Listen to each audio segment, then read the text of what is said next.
अपने अपने कर्मों के फल भोगने ही पड़ते हैं। मृत्यु के बाद 4 आदमी स्वर्गलोक के दरवाजे पर खड़े थे। इनमें पहला राजा था, दूसरा व्यापारी, तीसरा पंडित था और चौथा किसान। किसे स्वर्ग में प्रवेश मिलेगा और किसे नर्क में, ये किसी को मालूम नहीं था।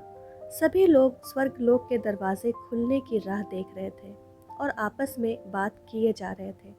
सबसे पहले राजा कहने लगा कि मैं एक प्रसिद्ध राजा हूँ।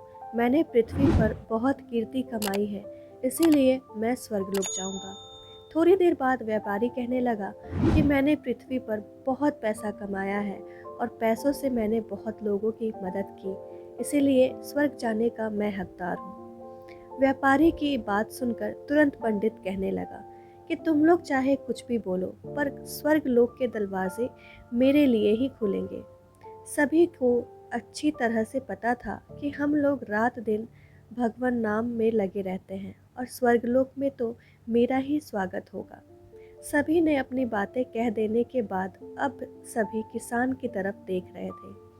अब वो क्या कहेगा, पर वो किसान गर्दन नीचे करे वही शांत खड़ा हुआ था। तभी स्वर्गलोक के दरवाजे खोलते हैं और चित्रगुप्त वहां आकर खड़ा हो जाता है। उसके हाथ में एक किताब थी जिसमें सभी के कर्म लिखे होते हैं। चित्रगुप्त ने सबसे पहले राजा को बुलाया और उससे पूछा कि तुमने तुम्हारे जीवन में कौन कौन से अच्छे काम किए हैं, मुझे बताइए। मैं इस किताब में उन्हें देखूंगा और तुम्हें स्वर्गलोक में प्रवेश देना है या नहीं, ये तय करूंगा। राजा कहने लगा, मेरा राज्य जितना बड़ा था उससे कहीं ज़्यादा समृद्ध था। मेरे राज्य में सभी लोग सुखी थे, सभी आनंद में थे।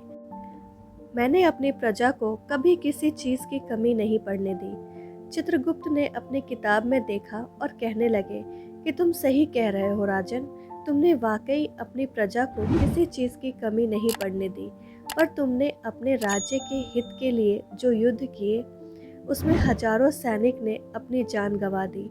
तुम उन हजारों सैनिकों के परिवार के दुख का कारण बने, उस कारण से तुम स्वर्गलोक नहीं जा सकते। अब व्यापारी की बारी थी। चित्रगुप्त ने व्यापारी से पूछा कि तुमने कौन से सत्कर्म किए हैं।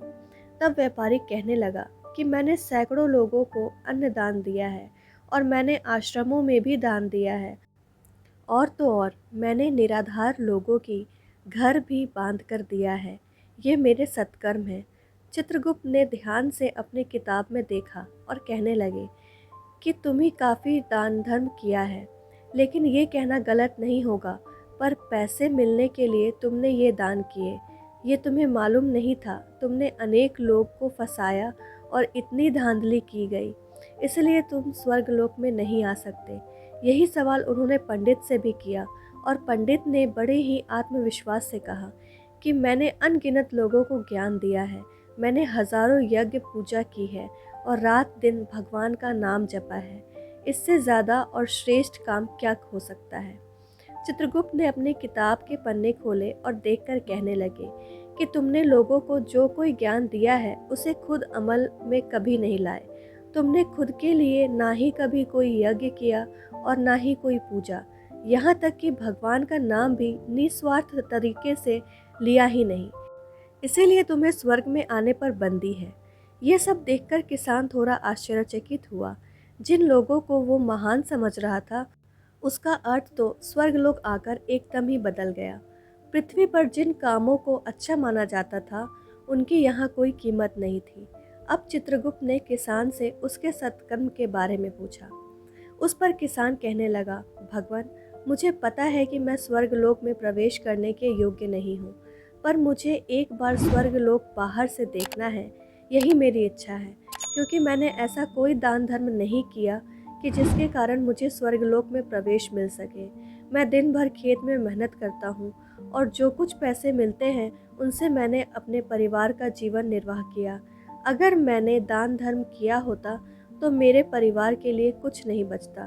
मैं लोगों की क्या सेवा कर सकता था।